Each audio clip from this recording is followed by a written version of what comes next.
Graça e paz, Deus abençoe a todos.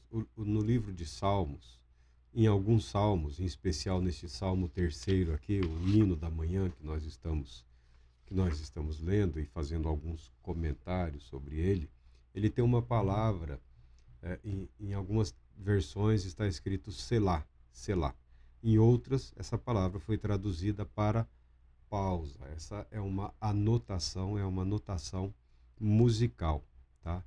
O salmo é um cântico, é um cântico. O salmo era entoado. Alguns salmos eram entoados durante a oferta dos sacrifícios, durante a peregrinação ou as procissões. O povo, enquanto se dirigia a- para a adoração, no caminho eles iam recitando salmos, né? Iam cantando, iam louvando o nome de Deus. Mas esse salmo aqui, ele foi composto para uma apresentação. Alguns deles estão ao mestre do canto, ao mestre do canto. Então, provavelmente, neste salmo havia um cantor principal, apresentada uma estrofe, uma pausa. Essa pausa poderia indicar um breve silêncio, uma mudança no tom, o acréscimo de outros instrumentos e a preparação para um novo momento, uma nova fase. Ou também essa pausa poderia implicar num silêncio e na repetição do que foi entoado pelo cantor por outros cantores, e isso poderia suceder uma outra pausa e também as multidões, tá? Não se sabe ao certo como se processava isso, não se tem certeza. Apenas é, é, os estudiosos imaginam como poderia ser. De qualquer forma, é algo belíssimo, porque a pausa implica numa parada para reflexão sobre o que foi dito, sobre o que foi pronunciado. Uma reflexão, uma absorção e logo em seguida uma resposta. Então a pausa é uma preparação para algo mais, para o acréscimo.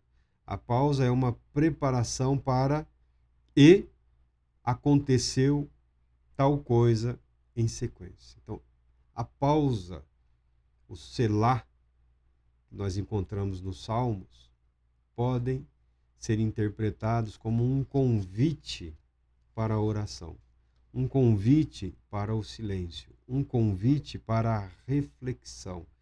E do que havia sido dito nos primeiros versículos, o que diz Davi após essa primeira pausa. Porém, tu, Senhor, és a minha glória. Davi, Davi aprendeu a vislumbrar a glória de Deus, mesmo em meio à vergonha e à humilhação. Ele estava fugindo da sua cidade, fugindo com a parte da família que era leal a ele, de cabisbaixo, humilhado, fugindo para não ser assassinado, para não ver os seus filhos mortos, as suas esposas. Ele estava fugindo, amaldiçoado por muitos. Não tem esperança, não tem esperança. Ele fala, depois de numa breve reflexão em meio àquela humilhante fuga, mas tu, Senhor, és a minha glória. Deus é a nossa glória. Em Cristo Jesus nós experimentamos isso. Em Cristo Jesus nós vivemos isso. Estado de consciência, a certeza de que, mesmo em meio à humilhação, mesmo em meio ao sofrimento, nós experimentamos a glória de Deus, a presença de Deus em toda e qualquer situação. E com a minha voz clamo ao Senhor, e ele do seu santo monte me responde. Nós temos o hábito de falar, né, que Deus ouve e responde. Alguns falam que Deus ouve e às vezes responde.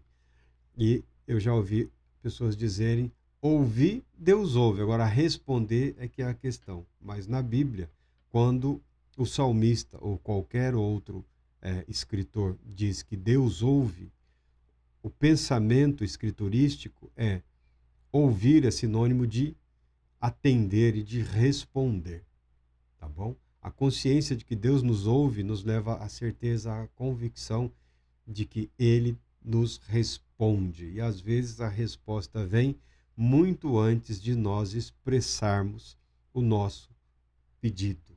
Assim, Davi vislumbra o manifestar da glória de Deus antes da vitória.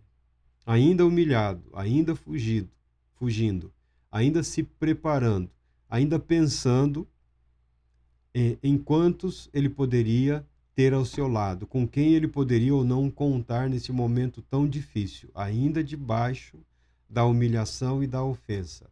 Ele contempla a glória de Deus, porque a fé é o manifestar da glória de Deus nas nossas vidas.